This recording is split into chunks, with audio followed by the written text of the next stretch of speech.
tama kayo eh. Pwedeng gumawa ng, kababalaghan kung ano man ang options ng Smart Omega, pero dapat bumagay din doon sa composition na meron ang Blacklist International. And now that Blacklist is on the lead, it's Smart Omega's turn to still stay at the red side. Kasi gaya nga ng nakita natin kanina, ang pinili ng Blacklist Suyu is the blue side at bakante ang Suyu.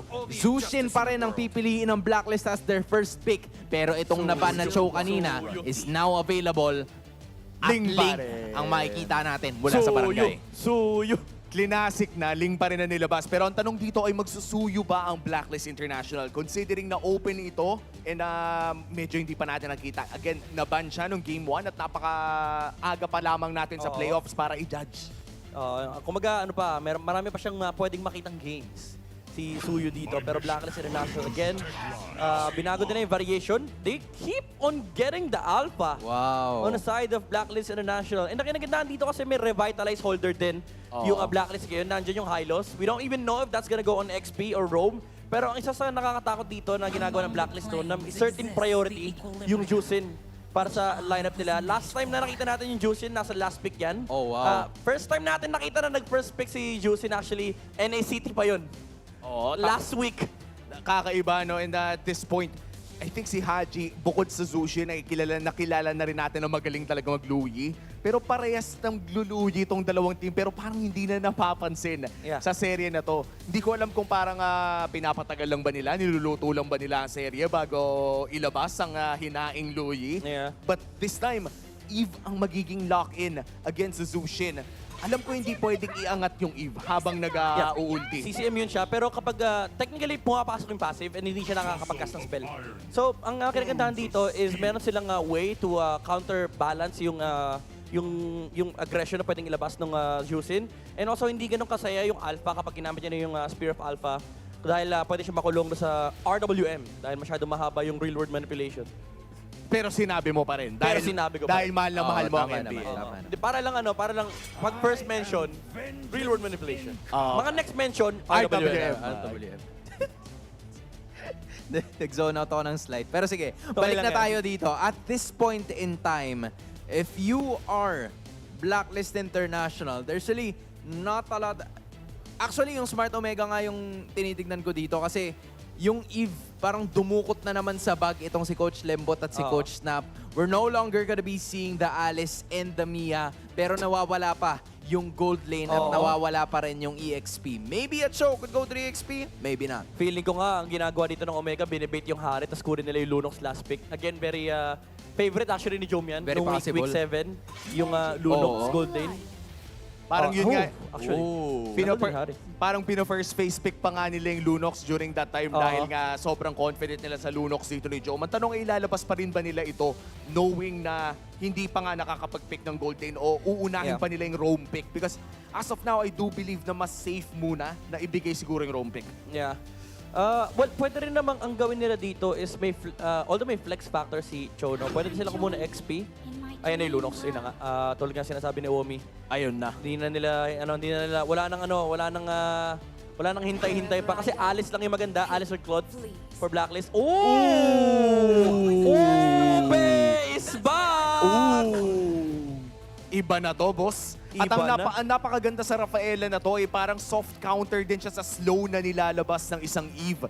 And this is very important to dahil yung kada segundo na nasa loob ka ng real world manipulation, damage yan eh. And with the Holy Healing, mas mataas yung chance na makaalis sila. Kumbaga wala na silang pake sa RWM. Pwede nilang takbuhan yung ultimate ni Eve. Ang question lang dito is anong gagamitin na XP or Roam ng Omega. Terizla is still open. Nandiyan pa rin naman yung mga typical XP laners, yung glue. And they do go for the glue. Para lang doon sa Bruno, I think. Wow. And fairly, I would say yung late game na meron dito ang Omega ay potent naman ang kanilang damage pero kailangan nila ng oras eh. We're talking about a Lunox and a Ling. Historically speaking, kailangan talaga ng pera ng dalawang pick na to. And buti na lang, nasa mga gold priority lanes ang dalawang picks na to. Pero nagpatugtog na ng Your Guardian Angel ang Blacklist International. Rafaela joining the party for May the Hylos agents. meron pang Hylos, meron kang Guardian Angel, at meron kang Bodyguard. If you are OHEB, you'd have a really good game. That is what is supposed to be expected from you coming in from Blacklist. Pero ang sagot ng kabila ay talagang pumuso sila hanggang sa maabot ng Ling at ng Lunox, yung scaling na kinakailangan nila para manalo. This is now an opportunity for them to shine. Casters, oras na para ipakita natin ang game Welcome to number 2. Mobile Legends. Tumpik-tumpik pa. Simulan na natin ang ating game number 2. Again, Blacklist International laban sa Smart Omega, Atimo Chantel, and Brigida pa rin para dito sa ating laban. And Brigida naglabas na naman ng mga kakaiba ang ating mga players at mga teams. So unti-unti na nating nasasagot ang ating teorya na ito na ang gustong dalhing code ng Blacklist International papasok dito sa playoffs natin, na kahit pa sabihin nating ramdam mo from Smart Omega na gusto rin nilang sabayan ng sorpresa, ay parang mas nakabibigla, no, yung commitment ng Blacklist dito sa so-called or style ng ube na dinadala nila ngayon. Oh, tsaka kung mapapansin natin na naka-basic common emblem, dalawang heroes from Blacklist International, and a lot of respect dito sa show ni Chakno. 1, 2, 3. Oo, kasi revitalize yung isa. Baka malito na naman tayo. Tatlo yung naka-purify. And kung ikaw dito si Chakno, parang kailangan muna merong kahit isa na ma-force dito from anyone yung kanilang purify para talagang ma-penetrate yung players dito ng Blacklist. So medyo magiging mahirap somehow para dito sa Omega kung paano ipo-pull off yung sabihin na natin one CPA play that Yep. they can do. And at least ngayon ay mas may reliable sila na pang backline, which is nga si Andorio on this link. Pero speaking of, si Ryota, makakatakas ba rito? Off-cam kill muna ron kay Haji, pero sakto, trade din agad para sa Blacklist International, taking down Ryota dito sa top lane. Oh, grabe yung trading ng mga players natin, pero top lane nakakabulin agad. Si Lord JM biglang dumating yung mga players dito na Omega. Lord JM is gonna be down sa kamay dito ni Andorio. Sa sobrang ma-action ng early game natin dito, ay hindi kaya yata pwede mag-recall kung saan-saan. Magtago daw. Kailangan doon ka talaga sa pinaka-safe na pwesto ng mapa. Kasi if not, parang may biglang dadating nga from the other players or nung ibang team. Kasi map awareness na talaga to. Lahat ng mga pwede mong i-grab na opportunity ay gagrab mo na talaga. Tapos sa may bottom lane natin, may sariling laban din si Jom tsaka si Oheb. Ramdam ko yung mecha legs dito Oo. ni Oheb, at hindi pa siya sinasamahan sa lagay na yan. Pero nakikita natin ang kanyang dominance dito sa laning na meron sa early na Blacklist International kontra sa Omega. And dito tayo magtutuon ng pansin sa paparating na turtle. Kasi binanggit na ng Infinix Game tambayan natin dito. Grabe naman ang dami mong bantay. Pero sa ngayon, hindi si Oheb ang binabantayan. Sina MP The King ang todo binibigyan ng espasyo para wala nang makalapit at sa kanila mapupunta ang kauna-unahang turtle. Oo, malinis at wala nga nakasilip dito from the side of... Wow! Wow! Wow! Okay, so nakita natin dito si Oheb na naka-solo kill. Laban kay Andorio from the Filipino sniper to the Filipino footballer. Ay! Op! Teka lang, makaka-football nga ba siya papalayo rito kasi inabutan siya ng Way of the Dragon, pero Crimson Beacon sabay lahat na ng mga miyembro ng Blacklist International ay readyng sumagip sa kanilang kakampi. At parang ganun lang bumalik pa ang buhay ni Oheb at hindi pa siya uuwi. Oh, alam mo kasi dito yung hero ni Perks, kita mo parang ano din. Parang si Nurse Jenny sa Pokemon, hinihil lang din niya. Si Oheb nung time na yun. So after mo mag-training, parang nare-recover agad yung Mecha Legs.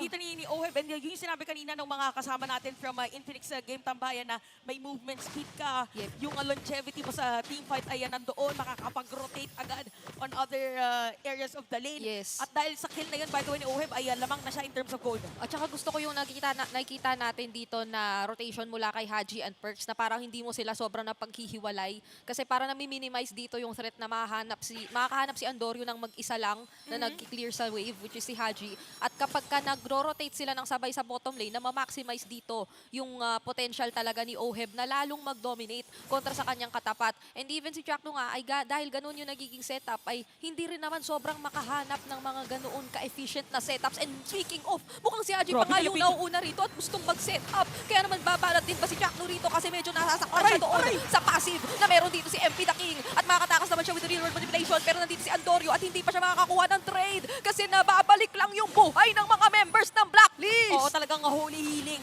ang sagot dito ng side ng Blacklist International. Kaya 1K goldie na sila para dito sa ating game. And even yung Tempest of Blades nga dito ni Andorio ay nasalag lang gamit nung Purify. So hindi na makapag-penetrate talaga dito ang Omega. So makikita natin that for Blacklist International, sinisimulan nila itong Turtle.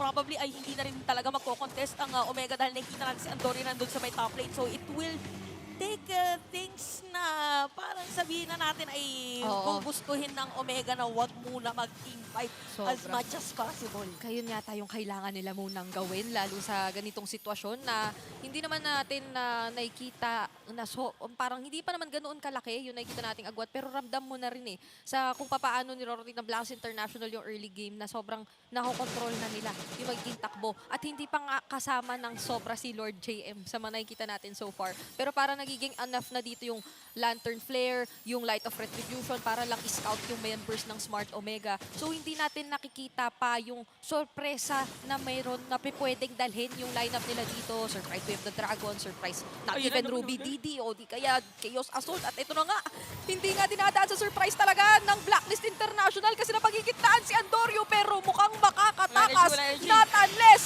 unless na Baretri at Tempest of Blades para lang makaalis. Oo, dahil dyan, by the way, ay pwedeng agawin ng Blacklist International kasi nakapag-retribution At makikita natin even Perks, ginamit niya yung ultimate niya para lang talagang matignan kung merong tao doon sa may dot bush. Pero more on the safer side pa rin, ang Blacklist International, hindi na i-force na pumunta doon sa purple buff ni Andorio. So more on disiplina pa rin Yeah. yung makikita natin. Tsaka ang dami na rin nilang nagamit na resources kanina na parang finul commit nila sanang makuha si Andorio. No? So fortunately na lang for Smart Omega ay hindi pa naman nauhuli ng ganoon-ganoon lang ng Blacklist International si Andorio. And nahanap niya yung way around na makakuha ng paunti-unti namang mga trades across the map kung nasa opposite ang Blacklist International. Pero katulad na lamang yan, nagmamatapang na talaga ngayon ang mga nangunguna, ang mga nasa fronta ng Blacklist International at ganun-ganun lang din yung damage na nababato na nila kay Ryota. Oo, masakit na yung damage dito ni OHEB. Kitang-kita na natin.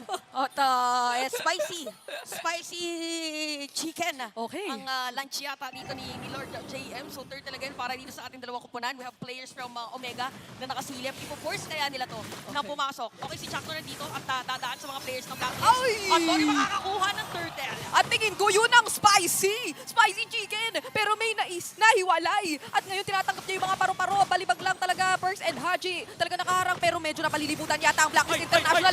Magandang lapat din ng reward manipulation at sorpresa mula kay Big J. Kaya naman tatlo ang mabibigyan ng Smart Omega. At nasa ilalim nila sila ng Torre kaya mag-iingat na lang muna. At biglang sinurpresa nga ng Omega yung mga players dito ng Blacklist. After nung diretso mga players nila dito sa may middle lane. At nandito lang for the defense is gonna be Lord JM. Parang pipilitan na yata ito nila Andorio kasi kailangan talaga nilang palitin yung mapa ng Blacklist. Habang sa may top lane parang meron din sinuzone na isa ding player dito. Wow. Yung Omega. So dalawang tore yung nakuha nila. Tas tatlong players yung napatay ng Omega. Bigla na namang bumaliktad ang Land of Dawn. Kung nakikita nyo lang yung mga action dito ni Ate Mosh ng Ten ay pumapaikot-ikot na siya sa upuan pero sobrang props talaga doon sa naging play ng Smart Omega particularly mula kay Andorio na bukod sa minanage yung mga trades na pwede nilang kukunin paunti-unti in the early game, may level gap na nag-exist pero na panalo pa din niya yung retry steal doon sa objective. So nagtuloy-tuloy na doon ang bawi ng Smart Omega. Oh, tsaka ang ginawa nila kanina, or specifically ni Chakno, sinipa na niya papalayo si Haji. Parang wala na siyang mabitbit. Kanina pa kasi bumibitbit si Haji na mga kakampi niya. Sinipa na lang niya papalayo, parang wala na pang zone against them. Probably yung na-decipher na side ng Omega as part of their strategy para matalo nila yung Blacklist pagdating sa team fight. But at the items ay halos pantay na rin dito sa gold si Jom at saka si Jom and si OHEB. Ayan. Okay, sa bottom lane parang may nagpabadya yata na team fight or disiplina pa rin ang paiiralin ng ating mga teams. At kakasabi mo lang nun, may Holy Crystal na rin agad si Big J. So kanina yung nakita nating magandang pagko-coordinate nila real world sabay parang mala Ruby DD na play, no?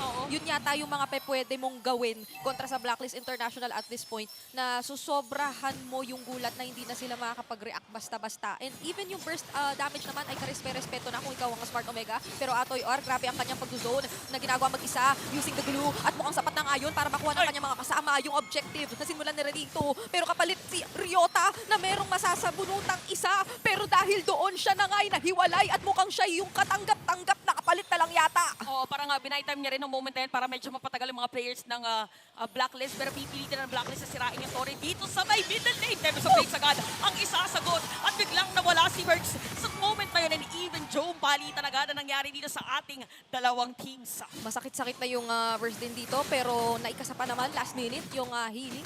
At hindi naman nabigyan yung ibang members ng Blacklist International, pero sila ngayon ang maaatasan na dumepensa. Pero dahil nga magsasama-sama na sila, mas likely na siguro nating makita na ingatan rin ng Smart Omega yung mga engages na gagawin nila. Kasi still, meron namang Glorious Pathway, merong Mga pantakas Light of no? Retribution. Oo, kung hindi man pantakas, ano yan eh, pang slow din yan in a sense pag napagsabay mo ng maigi kontra sa Smart Omega. Tsaka yung Will of the World, pagka nag-bounce-bounce na yung bola dito ni Oheb ay medyo mawawalan yung defense ng side ng Omega. Yep. Pero parang nakikita natin for Omega, talagang mailap sila sa teamfight. Yes. That's one. Tapos, dahil hindi sila nagti-teamfight, napo-force nila na makuha yung mga outer turrets ng side ng Blacklist. And every time napupunta yung Blacklist doon sa mga lanes na yun, wala na sila. Nakaalis na sila. Kanya-kanya palang disiplina ang pinapairal ng mga teams natin dito so far. And 10 minutes na tayo into this game. Pero 12 kills pa lang ang Ay, oo nga, no? nagaganap para sa... Hindi ko alam kung ito ba ay complete opposite nung nakita natin kanina. Parang ano sila ngayon eh, medyo kalmado na sila. Yung una kasi parang talagang pinakawala na lang nagalit na silang lahat. Oh, build up ba to? Teshans na ano, paunti-unti. Dito pa lang ilalabas yung yung pinaka-plot. Mamaya pa yung climax. Pasabog ang gustong mangyari dito ng mga teams natin. And we also have to remember, by the way, na even for this two teams ay sanay din sila sa late game. But Ay, mataas. yes. Di ba last time nung naglaban din sila parang 50%, 60% yung difference. But for Omega, mataas yung win rate nila sa kanilang kinatagang Omega timers nga. Actually, anong mga nakagawian nating makita from these two teams talaga, yung capability nila na kahit paano ilaban kapag na-extend na ng sobra. So, ngayon na parang papunta na tayo dun sa punto na hindi naman Sa malabo exciting part. ay sa exciting part medyo mapapatagal yung laban. Inaabangan ko na kung ano yung mga magiging movements dito ng magkabilaang kupunan kasi for Blacks International medyo given naman na gusto talaga nila magsama-sama. Ngayon pa lang nga ay nakikita naman natin yung ganoong klase ng approach nila, pero for Smart Omega na nakakapag-scale na rin si Andorio kapag ka nakahanap siya ng isa. Pwedeng ma-force agad daw na makuha yung or any spell or skill ay pwedeng magamit na agad or ma-force dito nga ni Andorio. By the way, nung nakita natin yung item niya, parang meron na siyang Berserker's Fury. Not sure kung na-build na niya yung kanyang Blade of Despair, pero makikita natin na nandun yung mga criticals, pumipitik na. Oo. Ito na rin, nakikita natin na pumipitik na rin yung Lord at sinisimulan na ating mga players sakto sa may likod. Ay, sabay latag ng napakagandang RWM. Pero si Jomi at ang kauna-una ang mabibigyan at si Oheb ay buhay pa din. So nababato niya lang yung kanyang mga bola, pero mukhang eto na nga yung parusang pinakahihintay ng Smart Omega. Kaso MP the King, hanggang saan siya madadala nito? Winter Transition Play. Kanya namang maikakasa. Andun pa si Beta, bumabato ng mga pitik-pitik para unti-unti pa rin tamaan si Ryota, pero dun na yata magtatapos ang teamfight natin. Oh, parang sabi nila, alis na lang muna tayo, parang delikado yata kasi yung spam din ng skills ay mas marami para dito kay MP the King. And may kita natin na pupwesto na rin sila dito sa may Lord dahil nga pala yung spell bomb for life steal by the way ay napakataas. Naku, nakita si Okir. Wala siyang pwedeng ilatag na swimming pool para dito sa ating laban kay Okir. Ay nakapatay, biglang kinitlatan ni JM. Ni Lord JM. Kasi naglo-Lord eh. Hindi, pero JM naman talaga siya. Oo, muntikan din mapatay si Lord JM ng Lord pero dumating si Mercs para sa heal. Nalilito na tayo kasi nga dalawang magkamukha yun eh. Si Hylos at si Sanctuary Lord. Pero ang pinaka nagmamatter doon ay para makita na naman natin in action how reliable etong si Lord JM. Kapag kinakailangan na, sabi niya, hindi, sige, Lord mo lang yan. Ako nang bahala dito. Isa akong magtutupas. Oo, tupas din para makatakas yung kanilang kalaban. So, 10 na ang ating score by the way. Yung items na to parang ready na to eh. Parang ready na to pang pwede na to bubuga na talaga eh. Oo nga Kita natin ang middle lane ay sira na rin for Smart Omega. So napantay na rin halos kasi meron pang Lord dito. yung Blacklist na may top. Si Andorio nandun na naman sa may... Hindi. Okay, Kala natin sisira na naman ang Torre. Hindi mo, hindi na kinilir talaga ni Lord JM. Ano na lang siya, pasulong na lang siya dito eh. Tamang hanap kay Andorio. At nararamdaman ko na talaga dito kung kaano natin kagusto yung action, yung mga bugbugan na pwedeng mangyayari para dito sa ating laban. Pero speaking of action, ito natikba lang laban sa lumilipad agad na assassin. Pero hindi naman yun magtutuloy. Ano lang Oo. siya. Mahirap talagang pagtagpuin ng lupa at ere. Sabi nga nila sa isang kataga, ayun na naman. Okay, hinahanap, iniilawan ni Haji. Nasaan na ba dito si Andorio? Kaya nasaan ba? sirain to rin sa may middle lane. So, inaano lang, kinakapitalize ng side ng Blacklist International yung mga pwede na makuha laban dito sa Omega. Pero nang hindi naka-flow yung minion wave nila sa may bottom lane. Yep. So, probably yun yung next nilang na-try Yes. na napuntahan. So, 1.2k goal lead para dito sa Blacklist. At ang ganda nung ginagawa nilang pagbaliktad Yes. against Omega. Pero kaya din kasi gawin ng Omega na parang bigla nilang binabaliktad Oo. yung laban. Grabe na yung ating mga hand gestures dito, pero tayo'y pumapatak na rin sa 15 minuto. Oh. So kung ikaw talagang Smart Omega, gusto mo lang naman tong patagalin pa ng kaunti at hindi naman binibigo ni Andorio ang kanyang mga kasama dito sa mga pag-iwas ng sabay-sabay na waves, kumbaga.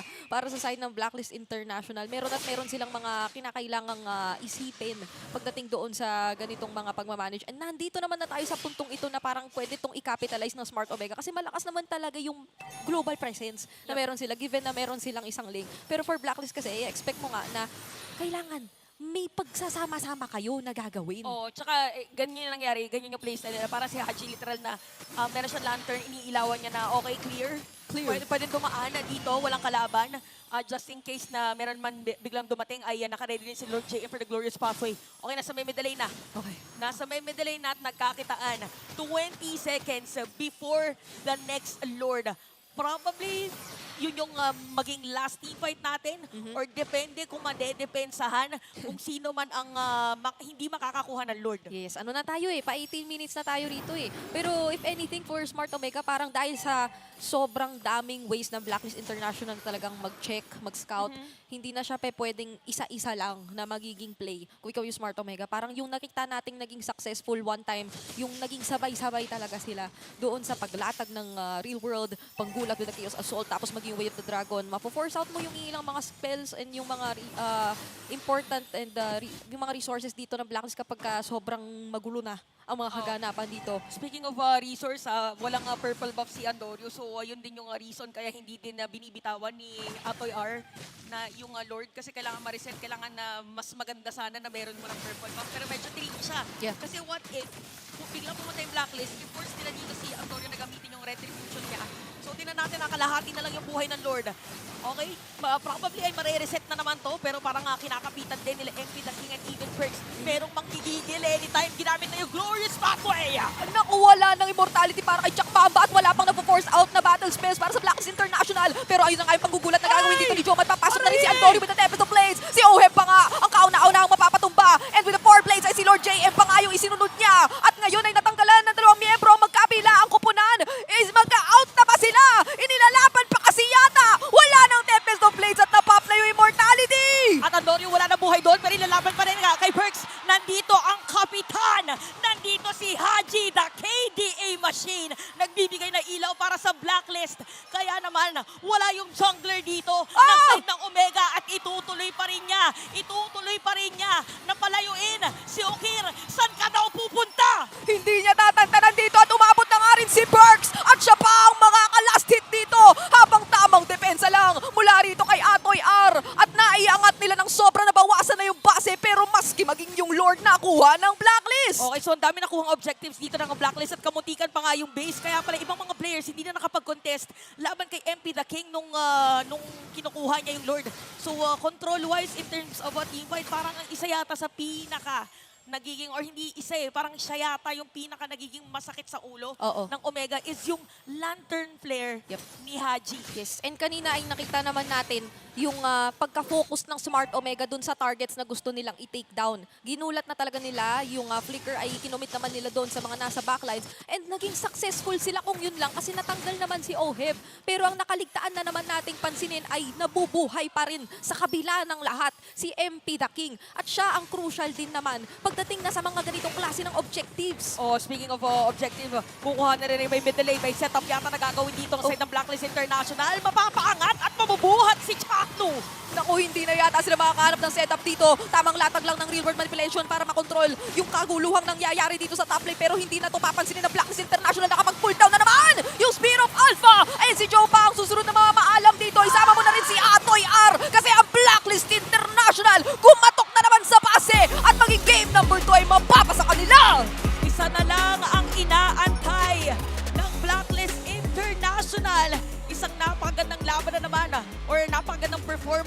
ating nakita para sa kanila.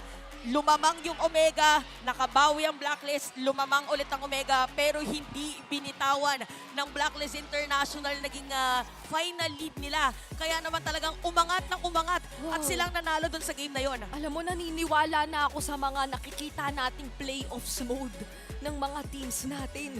Grabe. Grabe talaga yung nangyari, hindi ko na alam kung saan sisimulan.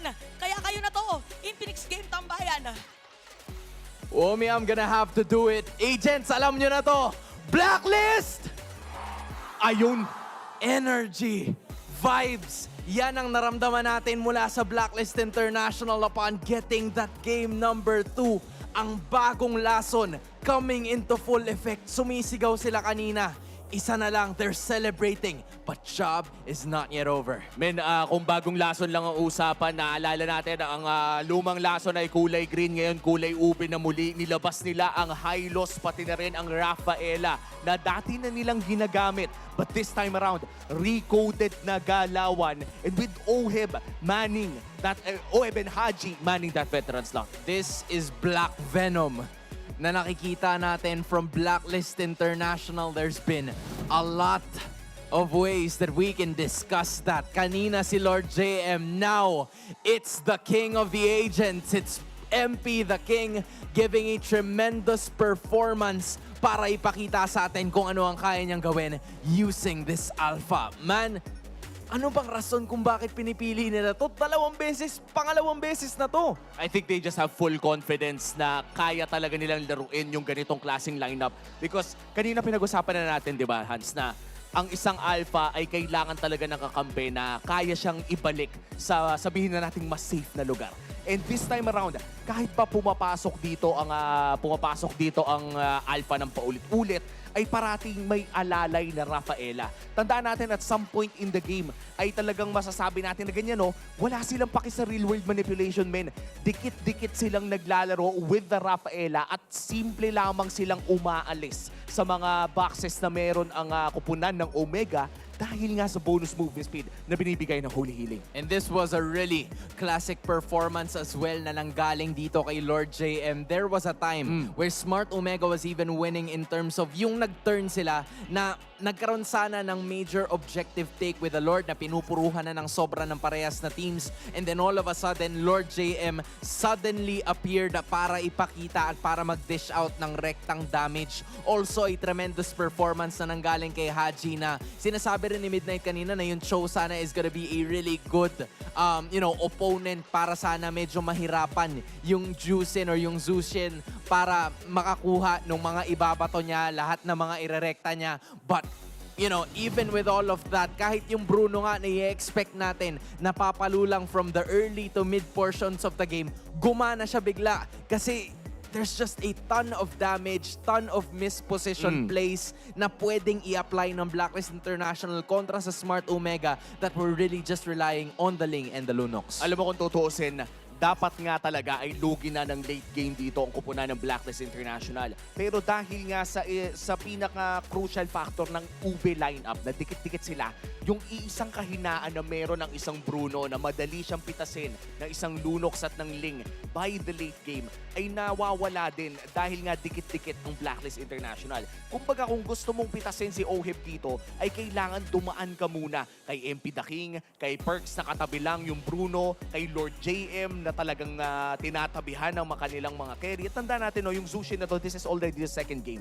And for me, Zushin wins games na para sa Blacklist International. Yeah. This is already the second great performance coming in from Haji. If you're Smart Omega, siguro oras na para tignan yung Zushin na yan na nilalabas ni Haji kasi nagiging problema na in fact kanina pa problema ng Smart Omega ang Haji pick na ito. It's been the second time that they're also on the red side at alam mo yon yung bagong mag-besties nga na sina Suyo at si Chip, parang hindi nga rin yata napansin si Suyo Hindi nga pinansin kanina. si Suyo. No? They were just really reliant on their own game plan. They were probably anticipating na, hindi naman na natin makikita si Suyo. So let's try to calibrate something doon sa lineups na meron tayo. At isa sa mga hindi pa natin masyadong pansinin talaga ng sobra, Blacklist International hasn't used a single assassin. Puro alpha ang kanilang ginagamit and it's been working wonders for them. this is a classic hero that is very effective towards the Ube lineup na meron That's ng true. Blacklist International. Because if you're gonna use assassins, it's gonna be a little scattered. Hindi rin gagana yung mga healing ni Perks if you're gonna be using a Fanny, if you're gonna be using a Lancelot or Nolan or a lot of other things. Tsaka alam natin, no, itong Blacklist International na to, even in the regular season, Hans, sila yung madalas gumamit ng Bane. Sila yung madalas na ang imbis na sumunod sa Assassin meta, ay nilalabanan nila yung Assassin meta itself. How do you counter the Assassins na laging gusto na mag-isa yung kalaban o may mapipitas doon sa backline? The answer is simple, Ube. And let's go back during the Season 7, the birth of the Ube lineup itself. Season 7 of MPL, it was still Ling versus Lancelot. Nandoon yung mga assassins na mga luma na. But ano ba ang ginawa ng Blacklist during that time para kontrahin yung meta? They brought out the Aldous. They brought out certain picks from Wise. And this time around for Blacklist International of the new recoded version, they're doing the same. Ganito din yung ginagawa ng Season 7 Blacklist International sa lumang assassin meta na binalik nila ngayon ng Season 14. Coach Bonchan, the man with a plan, different players, same mindset. Blacklist International just one win away from getting into the upper brackets. Meanwhile, Smart Omega, they're gonna have to do quite a tough Match mountain point to namin. climb kasi kailangan nila ng 3 magkakasunod na laro para makuha nila ang seryeng ito. Blacklist is literally on good form right now. This is a way